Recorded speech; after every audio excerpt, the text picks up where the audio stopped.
We Could Have Tea Together, Chapter 9. A Miraculous Ladybug Fanfiction written and narrated by Mira Rose. Artwork by Yuki on Pixiv. You can find a link to Yuki's Pixiv in the description box below. If you haven't already, make sure to like this video and leave a comment for the YouTube algorithm. If you don't know what to comment, put past relationships. Please enjoy We Could Have Tea Together, Chapter 9. Marinette Dupang Chang, 24 years of age. Once again, it was Alia to the rescue. Marinette didn't know how her best friend knew, but she did. She escorted her away from the gazebo and wedding party to the van, letting her melt into the floor as she shook. This isn't right.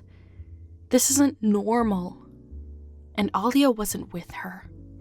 She left after securing her to attend to the bride and her mother after the shaking stopped, telling Marinette to drink a bottle of something she handed her. So now, alone, but with Tiki, Marinette sat in her van, staring at the ceiling. Another one. Another panic attack. Perhaps it should come as a relief. This meant it wasn't Ladybug or Cat Noir related. She had a panic attack at her wedding. The wedding she planned. The wedding where she had to find 7 extra chairs. The wedding where she saw... She swallowed, looking at Tiki without a word. The wedding where she saw Adrian Agreste. The man who both casually and cruelly cut her and her friends out of his life. Maybe it was a good thing she had a panic attack. This way, she didn't have to decide in the moment to be pleasant to him or not.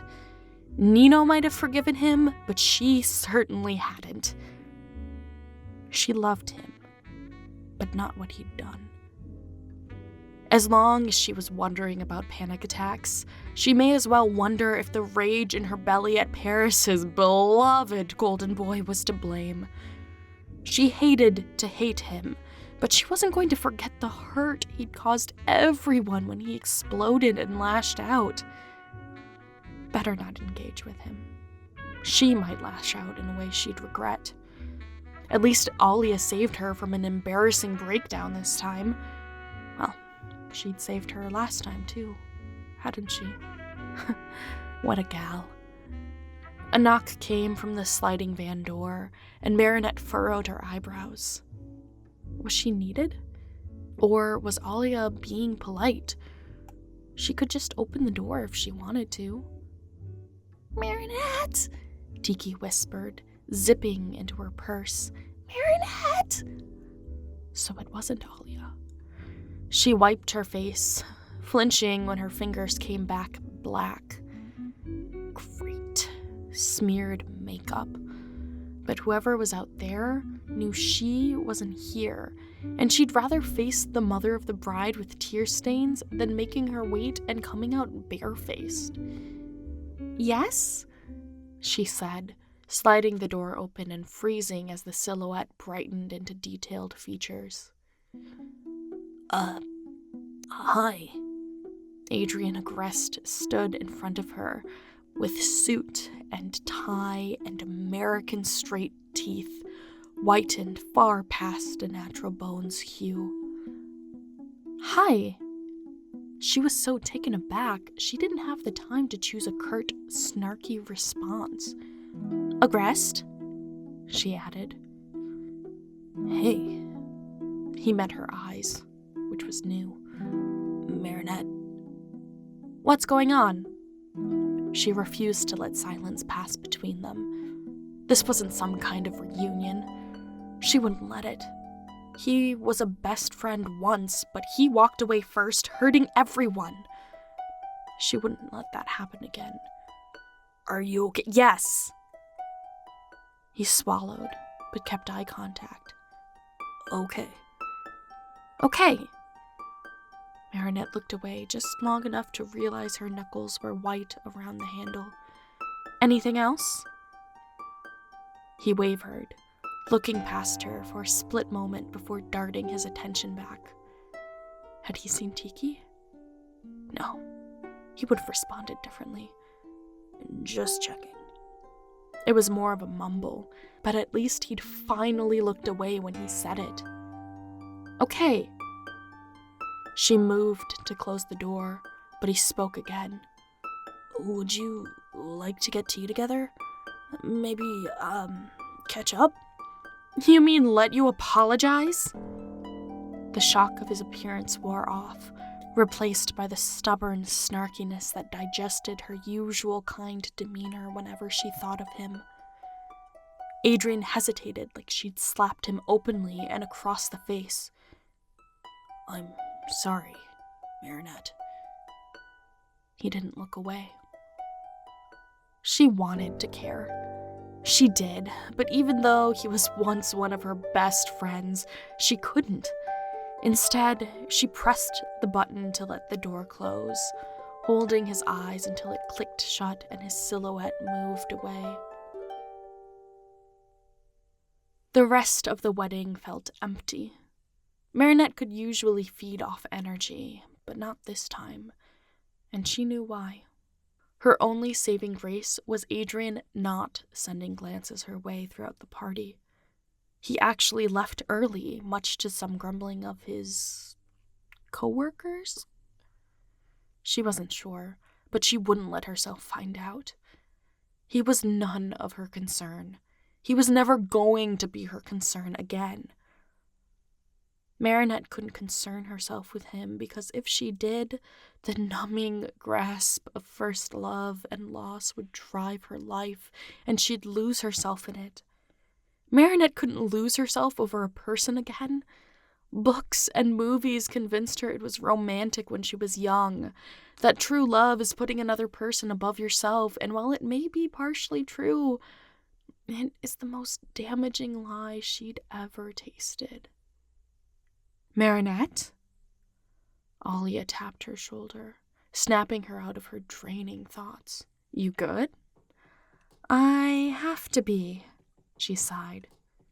Adrian, he could literally be married and I'd still fawn over him if I let him back into my life. So, Adrian? Yeah, Adrian. Good job avoiding him. How is the wedding for those of us not fighting the past and internal chaos? Great. Alia smirked, then handed her a water bottle. The entire wedding party loves what you've done. Good. Marinette's corset of anxiety loosened by a ribbon's touch. And the events? Done. Just waiting for everybody to get drunk enough to not notice us packing up the decorations. But not so drunk they try helping us. She laughed, a bit bubbly at the idea, like the water in her hand. Silence fell between them, and Marinette knew why. She held eye contact, knowing her friend would give in. Is he going to be part of our lives again? Alia asked, rubbing her tricep. No.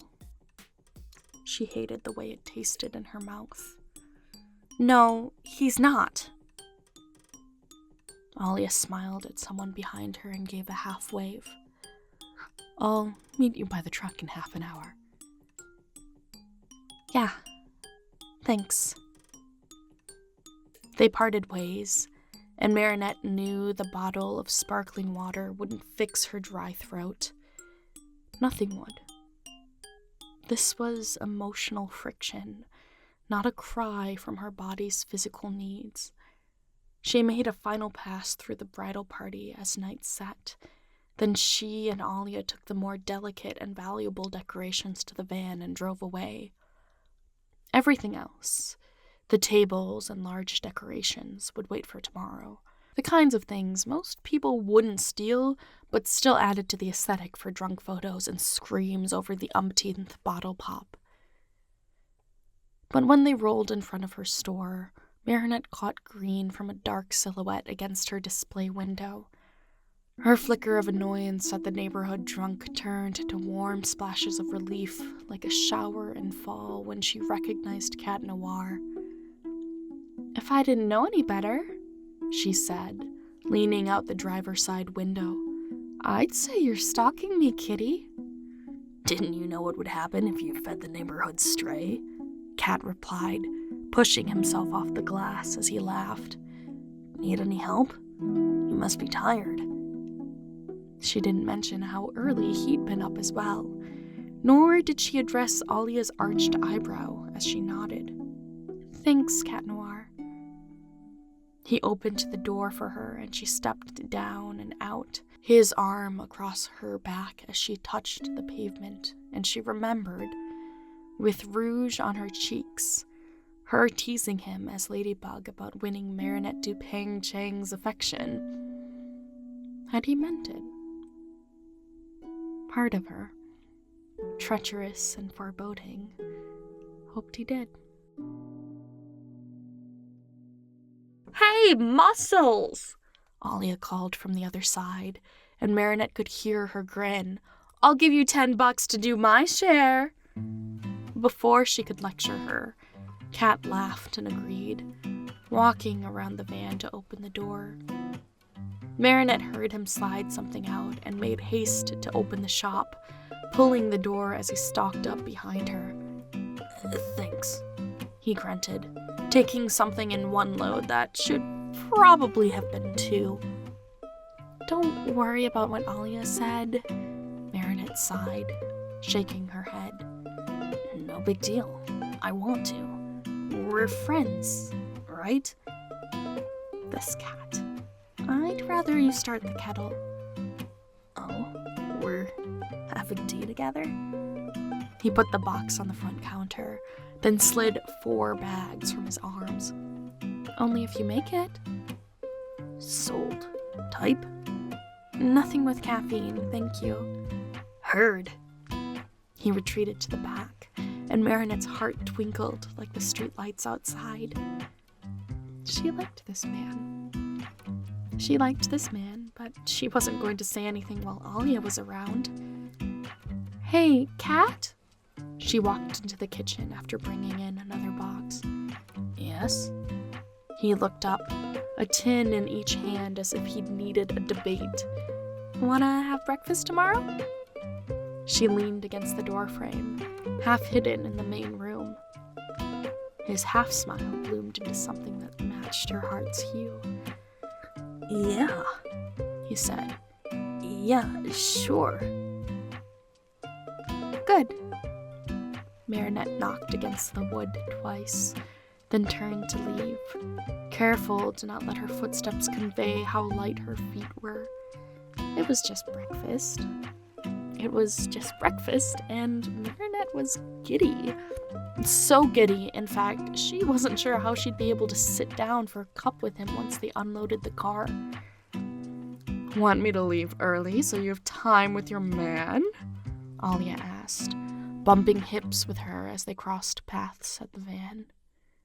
"Alia? Come on, boo. I can take a hint. You just want to get out of here early." "Yeah, duh." She whipped her head dramatically so her hair flipped over her shoulder, still holding onto a box. "I always have ulterior motives. That's why my bank account is always empty." Alia's jokes about her falling prey to MLM schemes never failed to amaze her. "Sure, get out of here."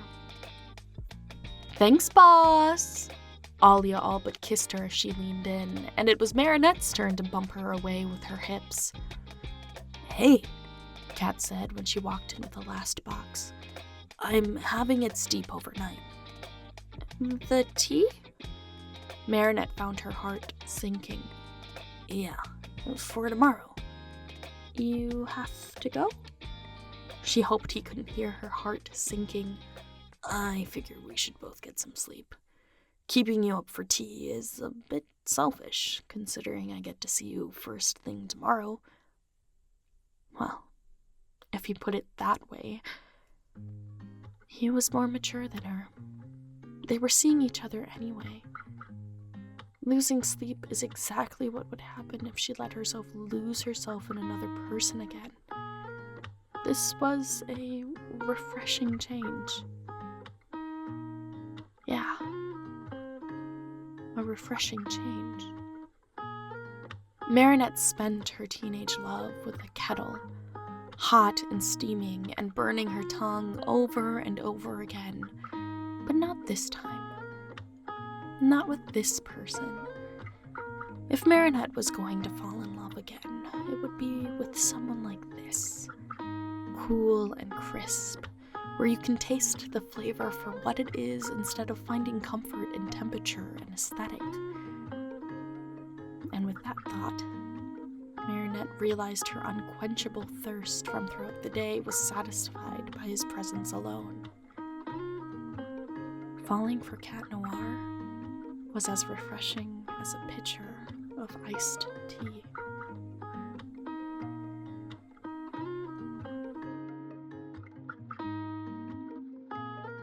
Thank you so much for listening. Chapter 10 is on the way. In the meantime, you can check out these other videos for more fanfiction, and I will catch you in the next one. Bye!